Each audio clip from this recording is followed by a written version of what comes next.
안녕하십니까. 생활 속의 천수경 제97회차 서길봉입니다. 우리가 지금 6권 열애 10대 발언문 7번째 시간인데요. 지금 원하속견 아미타에 대해서 살펴보고 있는 중이지요. 본론으로 들어가기 전에요. 우리가 원각경에 있는 개송 하나 살펴보고 들어가겠습니다. 합장들 하시고요. 신심어언 개실 단멸이요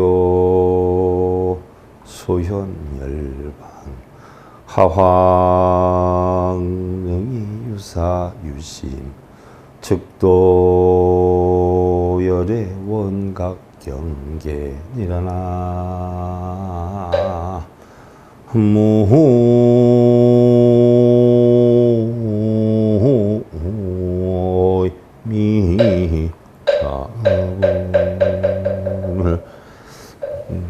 원각경은 두루 걸림이 없이 깨달음에 이르는 길에 대해서 설명해 놓은 부처님 말씀이지요.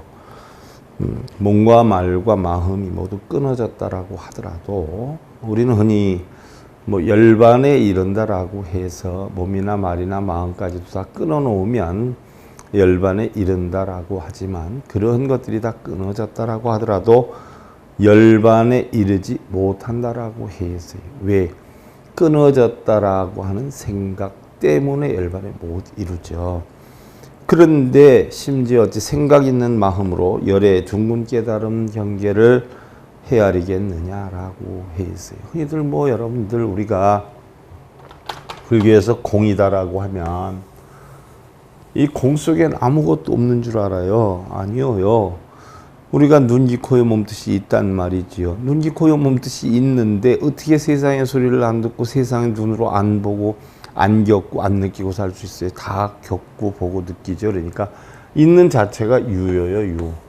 그래서 공 속에는 유가 있는 거예요. 그래서 우리 선종에서는 깨달음 자체를 유가 있지만 유에 끌려다니지 않기 때문에 진공묘유다 이렇게 표현을 하지요. 이게 선종에서 얘기하는 진공묘유예요. 그런데 교종에서는 뭐라고 해요? 쌍차쌍조라고 그래요. 있다 없다를 다 막으니까 있고 없는 중도의 도가 다시 빛을 내더라. 그래서 교종에서는 쌍차쌍조로 표현하고 선종에서는 진공묘유로 표현을 하는데 우리가 공이다라고 하면 하나도 없는 게 아니에요. 예를 들어서 허공을 보세요. 구름이 있단 말이죠. 그러면 그 구름이 뭐예요? 유예요, 유. 허공 속에 구름이 없는 게 공이 아니에요. 있어요. 있기는 있는데 허공이 구름의 끄달림에 끌려다니질 않아요. 그래서 공이라 그러는 거예요. 그래서 진공이에요. 진공이지만 구름이 있으니까 묘유예요. 우리 눈, 귀, 코, 의 몸뜻이 보고 듣고 느끼고 있는데 마음속에서 전혀 없는 게 없죠. 있기는 있어요. 그걸 함장식, 아래야식에 저장이 되는 시계작용이죠. 이러한 시계작용이 끄달려 다니지 않는 걸 우리는 무주라 그래요. 무주. 상이 보이는데 상이 끄달려 다니지 않는 걸 우리는 무상이라 그러고요. 생각은 있는데 생각이 끄달려 다니지 않는 걸 무념이라 그래요. 무상, 무념, 무주의 근본 원칙이 육조 단경의 육조 해능 스님이 주장하는 사상이죠. 여기서 달마 대해사께서 얘기하시는 무심의 도리요. 부처님께서 얘기하시는 바로 진공묘, 공의 도리가 되는 것이지요. 그래서 우리는 마음속에 깨달아야 되겠다라고 하는 생각을 하는 순간에 뭐예요? 그 자체가 중생성이기 때문에 깨달음을 얻지를 못해요. 내가 몸과 마음과 말의 뜻을 끊었다라고 하면 그 끊었다라는 생각 때문에 결국 깨달음을 못 얻는 거예요. 예를 들어서 허공이 구름이 있다라고 하는 영향에 끌려다니면 허공은 뭐예요? 진공이 아니라는 이야기죠. 유공이 되는 거예요. 그러니까 바로 우리는 공이다라고 하면 텅텅 비었다라고 해서 없는 게 아닌데 있기는 있는데 끌려다니지 않는 걸 우리는 흔히들 공이다 이렇게 표현한다. 그걸 참고적으로 아셔야 된다 하는 이야기예요.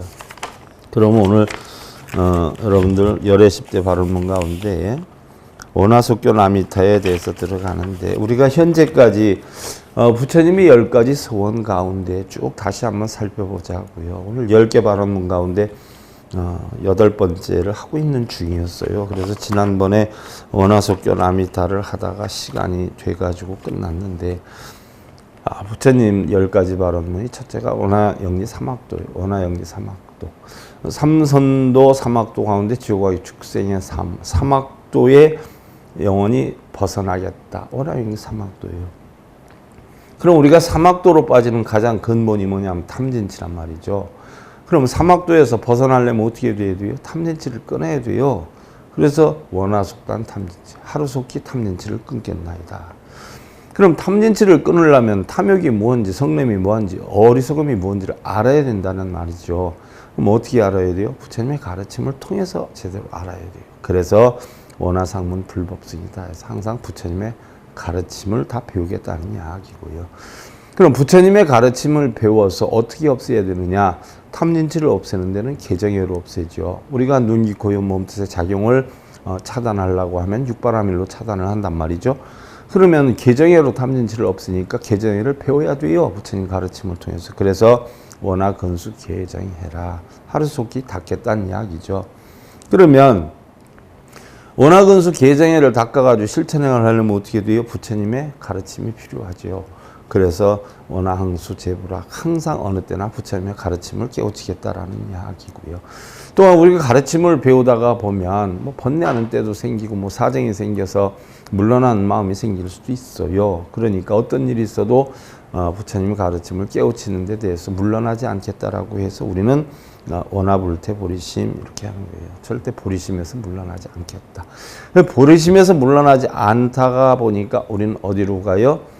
편안한 극락국토로 간단 말이죠. 그래서 원화 바로 결정생안양이라 하루아침 한순간에 바로 나는 안양국에 나겠다. 안양국이다라고 하는 것은 안락국이다라고 극락국토다 표현을 하지요. 거기에 갔으니까 극락국토가 바로 어디요요? 흔히들 우리는 뭐 극락과 지옥이 마음이 있다라고 하는데 사실 마음이 즐거우면 극락이고 마음이 괴로우면 바로 우리는 지옥이다라고 해요.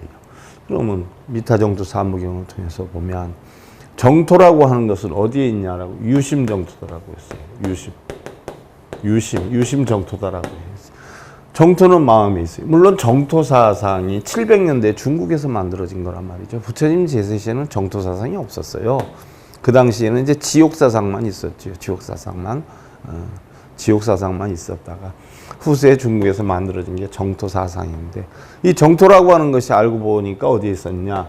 바로 마음에 있었다는 얘기예요. 그래서 유심정토다라고 하지 않아요.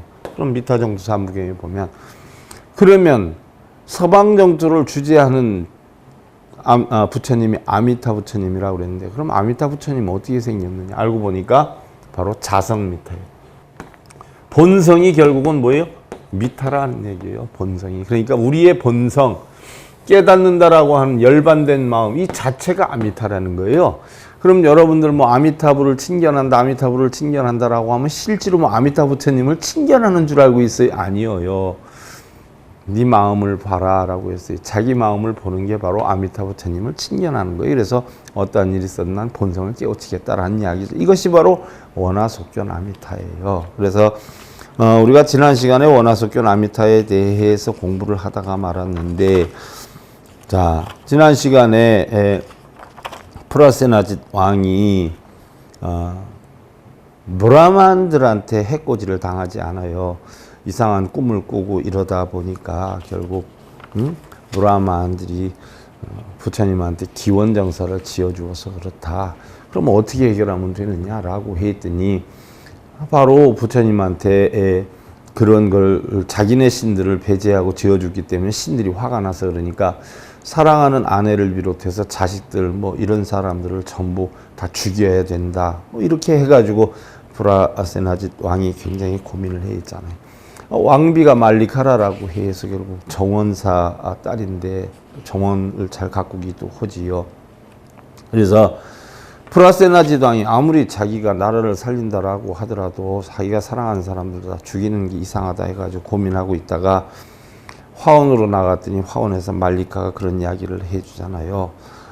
사실 얼마나 답답하시면 나오십니까? 소첩은 왕을 위해서 나라를 위해서 목숨을 바쳐도 아무 문제될 것이 없는데 말리카 부인은 부처님께 공부를 하신 분이에요. 근데 부처님 말씀에는 목숨이라고 하는 것은 하다못해 짐승의 목숨까지도 다 소중하다라고 해 있는데 바라문들이 사랑하는 부인이나 자식들을 다 죽여서 그 피를 제물로 바치고 기도를 해야 된다라고 하는 것이 이해가 안 갑니다. 부처님은 모든 생명은 다 귀중하다고 했는데 그러지 못하고 그러면서 프라세단짓 왕에게 얘기를 하죠. 말리카 부인이 그러지 말고 왕이시여 부처님께서 가르친 가르침 가운데 올바른 스승을 만나지 못하면 올바른 길로 인도받을 수 없다라고 했습니다라고 얘기를 해요.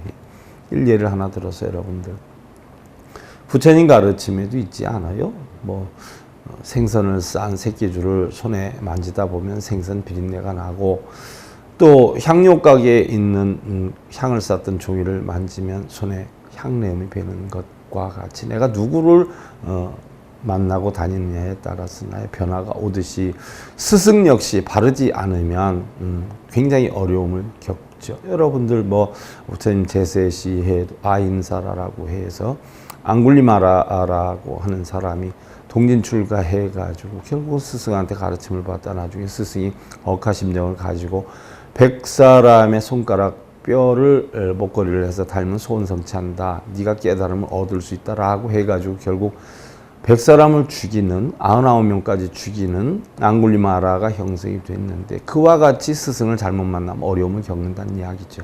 지금도 역시 똑같아요. 여러분들 방금 전에도 보면 우리 SIB 불교 교육방송 공부를 하고 싶다라고 또 전화가 와서 문의가 와서 책 구매하고 뭐 이런 상의를 하시는 분 얘기를 들었는데 다른 스님하고 강의 내용이 조금은 다른데 너무너무 재미있고 또한 너무 이치에 합당하다는 이야기를 한단 말이죠. 예를 하나 들어서 부처님 가르침을 빌고 기도하는 어떤 여건으로 우리가 공부를 한다라고 하면 그 사람은 깨달음을 얻을 수가 없어요.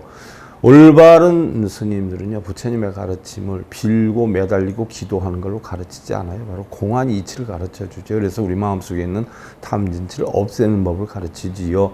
탐진치를 오히려 만들어 가지고 빌고 자기 원하는 걸 이루려고 하는 건 탐심의 작용을 만드는 거 아니에요. 또한 올바르지 않은 스님들은 그걸 내가 원하는 거 이루게 해줄 테니까 뭐 천도제해라 기도해라 하면서 영리를 목적으로 추구를 하는데 그분들은 올바른 가르침을 주는 스승들이 아니지요. 자기의 순간 몇 푼 돈을 남기기 위해서 부처님 가르침을 거짓으로 전하거나 아니면 그놈의 돈 때문에 불자들에게 올바르지 않은 법을 가르치고 있는데 사실 그런 분들이 적은 숫자는 아니지요.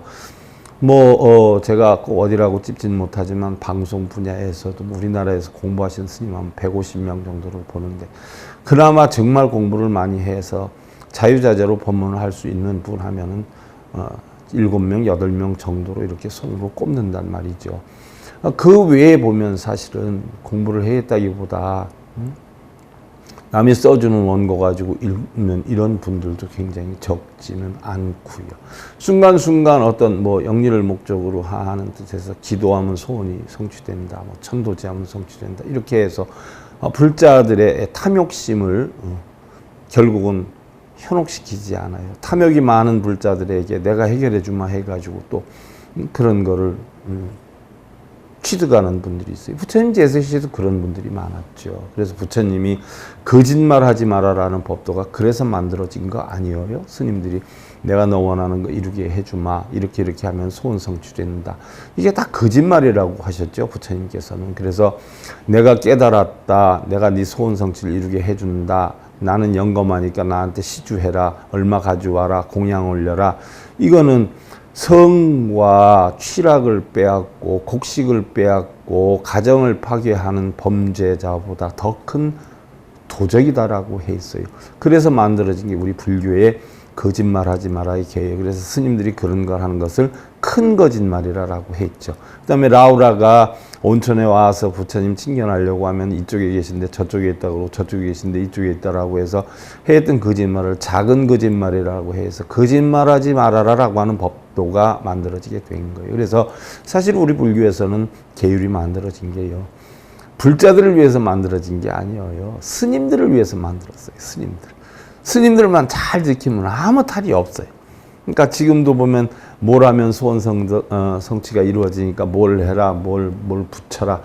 이거 다 부처님 말씀대로 하면 다 거짓말이라는 거예요. 왜 부처님, 스님들이 그런 능력이 어디 있겠어요? 부처님도 그런 능력이 없었는데. 그러니까 그 자체가 거짓말이죠. 그래서 바로 올바른 스승을 만나지 않으면 올바른 길로 인도받을 수 없다라고 부처님 말씀을 하신 거예요. 어리석은 자는 죄를 죄인 줄을 모르기도 하지만 그걸 바르게 가르쳐 주는지 바르게 안 가르쳐 주는지 본인들이 모르니까 모르는 거예요. 모르니까.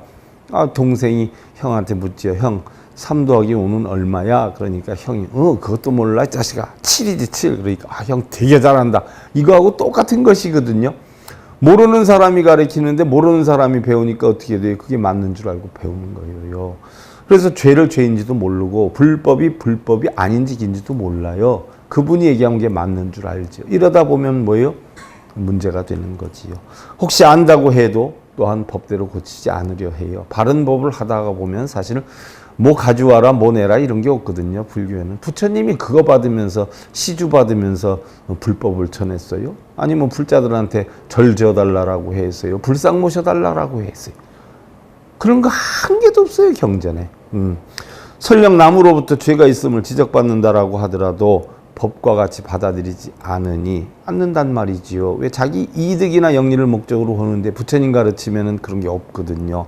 그럼 부처님 가르침을 그대로 전하다 보면 뭐 가져와라, 뭐 기도 붙여라, 천도제 이런 게 하나도 없어요.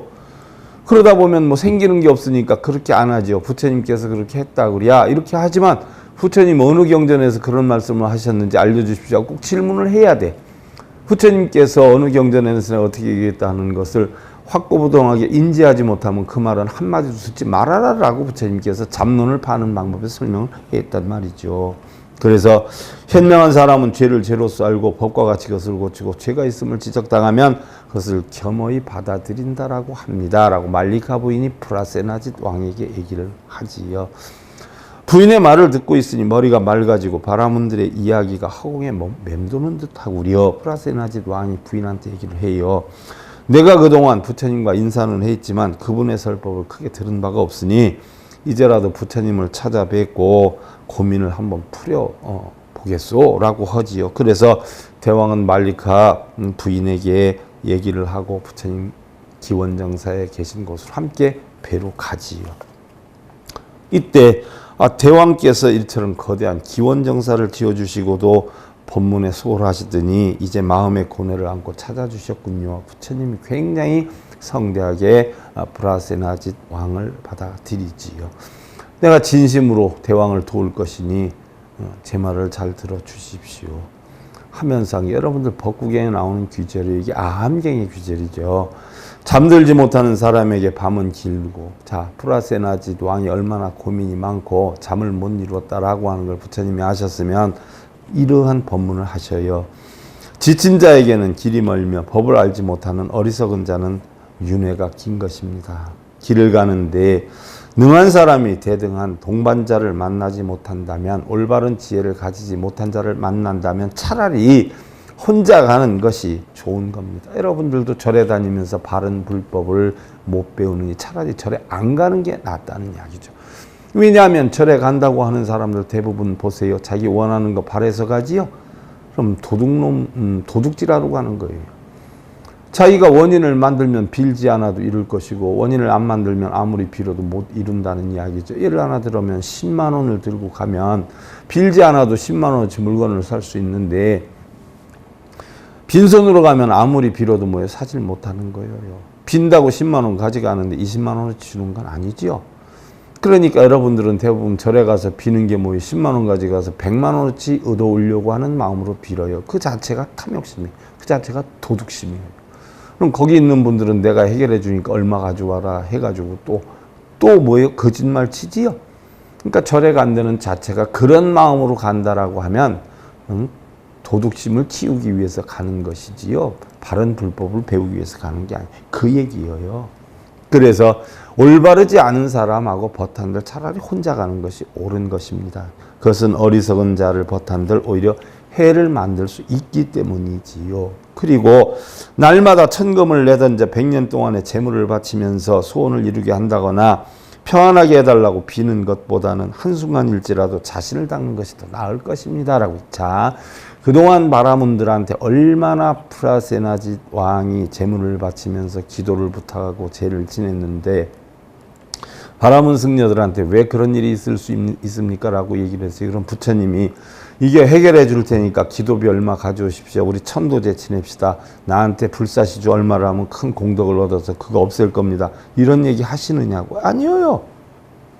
차라리 재물을 바치고 기도를 하고 소원을 이루게 해달라고 비느니 한순간이라도 자신을 어떻게 돼요? 닦는 것이 더 낫습니다라고 가르침을 줘요.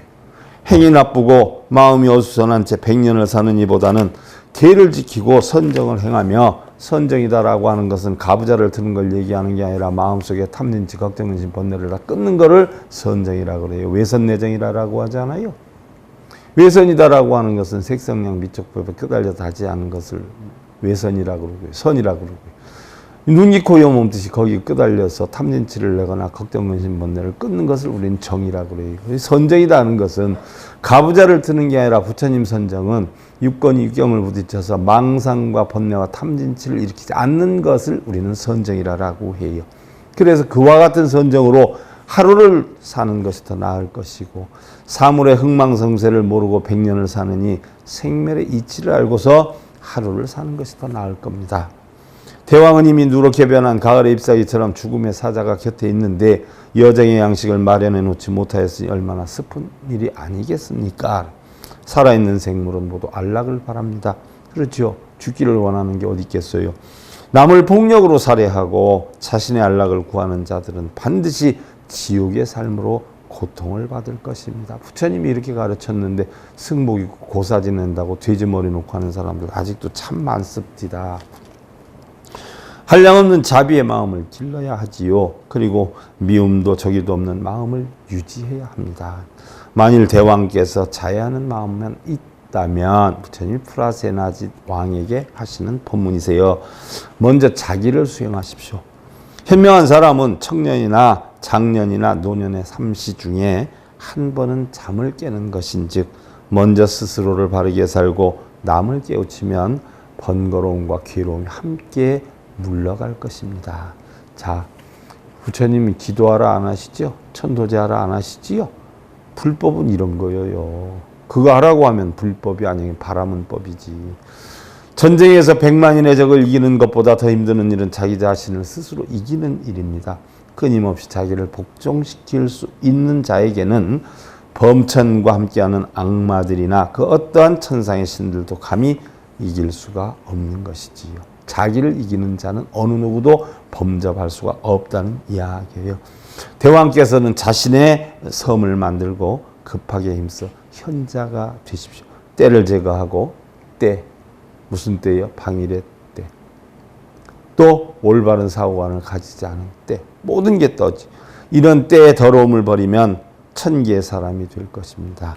그리고 대왕께서는 수많은 백성을 다스리고 보호해야 하는 위치에 있는 사람이죠. 자, 우리가 흔히들 천상의 사람이 천상의 사람이 하면서 불교에 많이 써요. 천상의 사람이, 천계의 사람, 하늘나라 사람들이 펴 써요. 부처님 분명히 얘기하셨죠.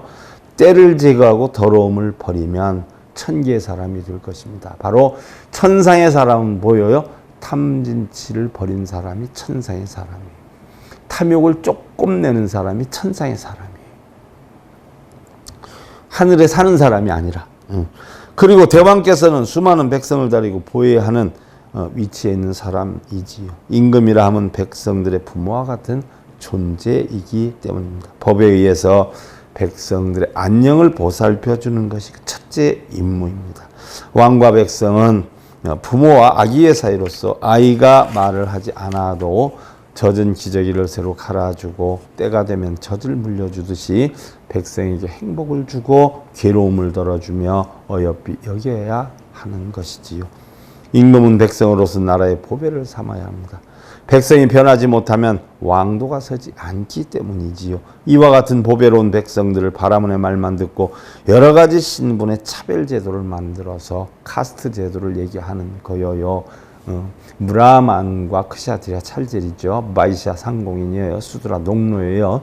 이러한 계급 제도를 만들어서 계급 차별을 한다라고 하면 문제가 되는 것이지요. 왜? 차별이 없다는 이야기죠. 무라만들의 말을 듣고 따라서는 큰 문제가 일어난다는 이야기예요. 신분의 차별 제도를 만들어서 그 어떠한 신분은 귀족으로서 착취만 하고 또 어떤 백성은 노예가 되어서 혹사를 당하기만 한다면 이것은 결코 옳은 일이 아니라는 것이죠. 세계 최초의 민족 해방 운동가가 바로 부처님이시죠.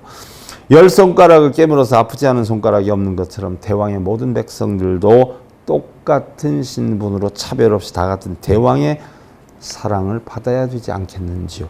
왕 중의 왕을 전륜성왕이라 하는데 이 왕의 곁에는 창과 칼이 없고 원한도 없고 법에 의해 덕을 베풀고 그 백성들을 편안하게 하고 사악한 마음을 항복시키는 것이지요.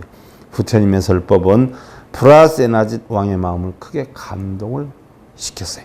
그동안 바라문 승려들로부터 들어오던 기도를 해라, 제를 지내라, 무엇을 하면 재앙이 없어진다, 이렇게 얘기를 들었던 것과는 근본적인 그 궤도를 달리하고 있었어요.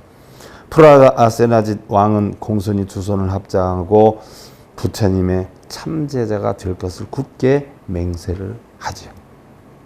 그래서 기원정사에서 돌아온 왕은 완전히 새 사람으로 변해 있었어요. 그동안 궁전주의를 맴돌던 바라문 승려들도 완전히 자취를 감추고 국정에 부족했던 부분들을 찾아 중신들에게 긴급 지시를 내려요. 부처님께서는 힘을 잃고 방황하던 나를 바른 길로 인도해 주셨소. 하마터면 바라문들에게 속아서 사랑하는 많은 사람들을 해칠 뻔했소. 그러나 이제 부처님의 가르침으로 다시 태어났으니 훌륭한 우바사카가 될 것이요. 우바사카는 제가 남자 신도죠. 우바이는 제가 여자 신도란 말이죠. 나도 이젠 석자로 부르게 되는 영광을 얻게 된 것이요. 그래서 석자, 부처님의 성이 석자다라고 해서 우리는 석시문중이다 이렇게 표현을 하지요. 그래서 스님들도 석자를 쓰는 사람이 많지요. 그래서 저도 석일봉 이렇게 하는 게 모르는 분들은 제가 일반 사회의 성이 석신 줄 알아요. 아니에요. 부처님 제자이기 때문에 서가모니 석자를 써서 석일봉 이렇게 하는 거예요. 자, 이후부터는 바라문들이 시키는 기도해라, 경전을 읽어라, 제를 올려라 하는 모든 것들을 하지 않고 오로지 마음 닦는 일에 전념할 것이로되 모든 바라문들에 대한 공양을 중지하고 이제는 기원정사로 올리도록 하시오라고 해 있어요. 국가에서 올리는 모든 공양은 바라문들한테 앞으로 일체 올리지 말고 부처님께 올리라라고 프라세나짓 왕이 명령을 해요. 그래서 이때부터 프라세나짓 왕이 바라문들이 시키는 대로 공양을 올려라, 기도해라, 경전을 읽어라, 제를 올려라, 일체 그런 건 하지 못하게 하지요. 그리고 훗날 부처님이 태어나셨던 카빌라바스투의 샤카족에 대한 대학살극이 일어났었는데 3일간의 피잔치로 이제는 더 이상 샤카족 사람들을 구경을 하지도 못할 정도가 되죠. 이 사건이 바로 프라세나짓 왕이 부처님의 제자가 되면서 샤카족하고 인연을 맺고 싶다 해서 샤카족 공주하고 첩이죠, 첩. 왕 그래도 부인이 많았잖아요. 이렇게 맞이하려고 했는데 샤카족에서는 바라문의 그런 종족들이다라고 해서 오랑캐족이다 해서 공주를 보내지 않고 정원사의 딸을 공주로 둔갑을 해서 보내죠. 그 사이에서 이제 태어난 태자가 비두바두 태자예요. 비두바두 태자. 비두바두 태자가 나중에 6살이 되었을 때 외갓집에 간다고 샤카족에 갔었는데 샤카족의 몇몇 사람들이 비두바두 태자를 갖다가 욕을 했죠. 천민의 자식이라고. 아이 샤카족이 곡물을 코살라국에 바치고 살았는데 그 코살라국의 태자를 갖다가 천민의 제자라고 욕을 했으니 무시를 했으니 얼마나 마음속에 칼을 갈고 원한을 삼았겠어요. 그래서 그 비두바두 태자가 나중에 결국은 샤카족을 무너뜨리게 되죠. 완전히 피바다를 이루게 두어요. 그리고서는 나중에 샤카족 다 멸망을 했을 때 500여 궁녀를 갖다 자기 궁녀로 맞이한다고 이쁜 아가씨들 500여 명을 살려두고 자기를 따르겠냐라고 했을 때 그 궁녀 500여 샤카족 이쁜 미인들이 안 따르겠다라고 얘기를 하지요. 이때 비두바드 태자가 화가 나니까 손목과 발목을 전부 칼로 자르게 했어요. 그래서 500여 그 아가씨들이 손목과 발목을 다 잘린 상태에서 안 따른다니까 50여 마리의 코끼리를 동원해 가지고 구덩이를 파서 밟아서 죽이게 하지요. 부처님이 나중에 아시잖아요. 그럼 부처님이 정말 요술을 부리고 맛을 부릴 줄 알았다면 어떻게 됐겠어요? 부처님이 수리수리 얍해서 못하게 했겠죠. 살아있을 때 부처님 아무것도 할 줄을 몰랐어요. 근데 살아계시지도 않고 부처님 동상한테 뭘 해달라고 여러분들 빌어? 카빌라바스투 성 안에는 온통 시체들이 질비했고 견디지 못할 정도의 시체 썩는 냄새가 진동을 하고 비루다카 왕이에요. 병사들에게 시켜서 불을 지르게 하고 철저한 파괴를 명령을 해요. 비두바드 왕은 어림군을 이끌고 성 밖으로 나와 불길에 휩싸여 사라져가는 카빌라바스투의 최후를 바라보고 있었어요. 자, 샤카족의 전설은 불 속에 휘말려 이 세상에 소멸되어 가고 있었죠. 이때 불전에서는 비루다카 왕이 한 방울의 눈물을 흘렸다라고 전해지지요. 그토록 아름다웠던 카빌라바스투 성, 그토록 문화인의 긍지를 자랑했던 샤카족들, 이제는 한마디의 전설로만 남겨진 채로 역사의 저편으로 사라져가고 있었다. 지금도 사실은 그때 샤카족 사람들을 제대로 구경하지 못한다라고 해요. 그때 얼마나 몰살을 시켰는지. 코살라군의 3번의 진군으로 결국 카빌라바스투의 슬픈 취업에 대한 소식을 듣고 부처님께서는 기원정사의 한켠에서 눈물을 흘리면서 고통 속에 죽어간 샤카족들의 혈친들을 애도를 했어요. 그리고 부처님께서는 침식을 잃은 채 제자들과 함께 며칠을 걷고 걸어서 카빌라바스투에 이르셨지요. 실로 상상할 수 없을 정도의 잔혹함에 아연실색하지 않을 수가 없었고 부처님과 제자들은 송장 썩는 악취로 뒤덮인 폐허의 성으로 들어갔어요. 이것저것 보이는 참상에 그만 눈을 뜰 수가 없었고 그때 어디선가 살려달라는 비명들이 들려왔어요. 소리가 나는 짝으로 가보니까 바로 500여 명의 여인들 가운데 일부로서 숨이 끊어지지 않은 상태에서의 절규였어요. 부처님께서는 저희 종족에서 나시어 널리 법의 비를 내리면서도 저희들의 고난을 구해 주시지 않습니까? 부디 자비를 베푸시어 저희를 구해 주소서 그랬어요. 부처님 살아있을 때 구해달라고 애원을 했어요. 그랬더니 부처님께서 여인이여 너무 슬퍼 말아라. 지금 그대의 남편은 그대의 자식과 더불어 극락에서 그대의 도착을 기다리고 있을 것이리라. 저 세상에서 기다리고 있을 것이니라. 이제 곧 그들을 만날 수 있게 될 것이고 그것은 지금과 같은 괴로움이 존재하지 않으리라. 부처님께서는 심한 마음의 아픔으로 절규를 했어요. 그리고 부처님 그랬어요. 내가 오늘 이곳에 온 것은 오직 그대들의 슬픔을 자르고 그들의 분노와 증오를 자르고 그대들의 불타는 복수심을 잘라낼 수 있는 칼을 주기 위해서다. 나는 지금 그대들에게 아무 말도 할 수가 없다.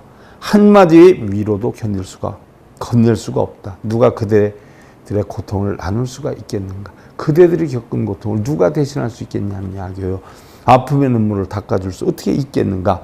나는 이 순간부터 부처가 아니다. 세존도 아니고 정각을 이룬 자도 아니다. 나는 단지 그대들의 어머니이고 형제이며 그대들의 남편이고 아내이며 자식일 뿐이다. 나는 그대들이 잃어버린 안소일 뿐이다. 나는 단지 그대들과 손을 맞잡고 함께 울고 함께 슬퍼하며 함께 애도하기 위해 온 것이다. 살아있을 때 부처님 너하고 함께 내가 슬퍼하고 애도하기 위해서지 내가 너한테 해줄 수 있는 건 아무것도 없다라고 했는데 부처님 동상에다 뭐 해달라고 빌어요? 모든 삶은 어차피 한 번은 죽음으로 끝을 보는 것. 그러나 이런 식으로 끝을 본다는 것이 한없이 슬픈 것이다. 자, 이제 슬픈 마음을 지고 극락에서 다시 만나서 옛날을 이야기할 때를 기다려 보기로 하자. 이제 모든 것이 끝났다. 그토록 자랑하던 시아 가족의 황금 궁전도 부처님의 어린 시절을 담고 있었던 태자궁의 연못도 온통 시아 가족의 피로 붉게 물들어 있었다. 자, 이 불자님들 다시 한번 생각해 볼 필요성이 있는 대목이에요. 부처님께서 살아계실 때에도 부처님은 자신의 종족을 위해서 아무것도 해줄 수가 없었어요. 지금은 부처님이 살아계시지도 않아요. 어찌 부처님께 뭘 해달라고 빌고 매달리고 부처님의 말씀을 따라 읽고 쓰면 무엇이 이루어질 거라고 독경을 하고 사경을 하는가 하면 또한 그것을 써서 일종의 무덤인 탑에 넣으면 무슨 소원이 이루어진다고 불교도 아닌 그런 미신행위를 하고 다니는지 이해도 안 되고, 무지에도 어떻게 그렇게 무지할 수가 있는 것인지 싶은 마음에 어처구니가 없다는 생각이기도 하지요. 자, 원하속견 아미타 부처님을 친견하기 원합니다 하는 그 상황에서 내용이 지금 굉장히 길어지고 있어요. 아미타를 친견하기 위해서라면 어떻게 돼요? 내가 깨달음을 얻어야 된다는 이야기예요. 깨달음을 얻지 못하면 아미타를 친견할 수 없다는 것이지요. 그래서 그때의 과정 사항을 제가 여러분들한테 하나하나 지금 설명을 드리는 그런 부분이고요. 자, 일단 여러분들 오늘 뭐 시간이 다 됐네요. 그래서 합장들 하시고요. 여치형화 소수미산 정불릉착윤회심 생륜회견이보열애대 정멸해종불릉지니라나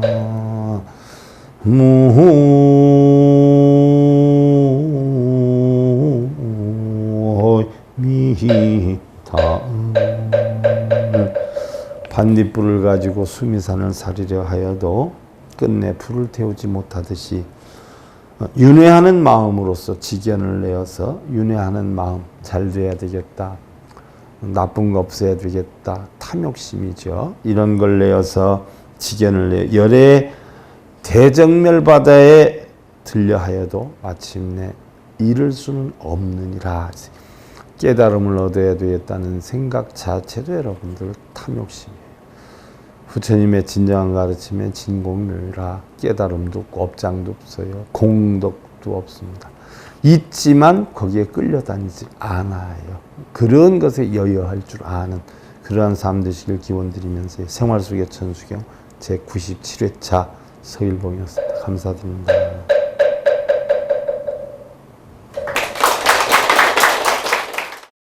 행복으로 가는 징검다리에 서길봉 스님이 여러분들을 초대합니다. SIB 불교교육대학에서는 더 듣다, 생활 속의 천수경, 달마대사 성관법, 현대생활 불교 법요지,